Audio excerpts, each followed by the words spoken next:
I really believe the big issue of our day is the big gulp. Yes, the big gulp. Don't giggle at my question. I'm serious. Now, for those of you who don't know, New York City just passed a law recently that said the big gulp was now illegal to have. Restaurants can no longer sell it. Well, the big gulp really represents the biggest issue we have because it deals with how much government should be involved in our personal lives. Bloomberg, the mayor, said, hey, we've got an obesity problem in this country with people, so we're going to pass a law to help out with that. Make it so you can't choose to drink a big bucket of Coke if you want one. It's ironic to me that all the progressives who are totally pro-choice, I mean, they would never deny a woman their right to choose, except maybe in the area of a big gulp, huh? Now, it's really funny because I've talked to liberals about this. I don't have a single friend who's a liberal who thinks the big gulp law is a good one. They all agree it's really stepping too far by the government. But you see, that is the issue of this upcoming election. How much control do you want to give government in your life? And see, all we're talking about is handouts and entitlements.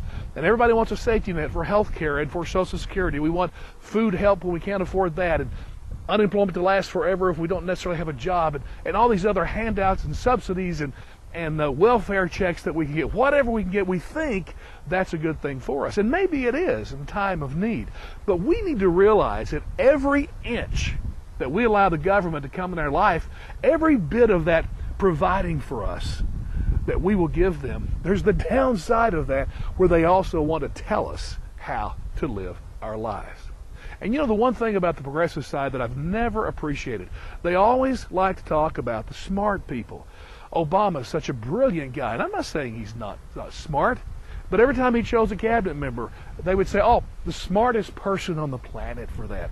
And so everything is about who's smart and who's not.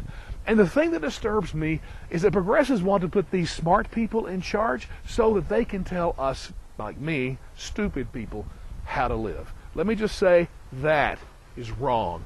That is offensive to me. And this big gulp decision, I think every American, even though we don't live in New York City, should stand up and say, no, absolutely not. We do not want government to come into our lives and start telling us how to live on a daily basis like this. It's just wrong. Well, remember, that's what this election is about. For most of the Democrats, they are for bigger government, more programs, more spending, more involvement in your life. Whereas the Republican side right now seems to be less government, less involvement, more freedom on your part. So, regardless where you stand, I think we need to keep the big gulp issue alive.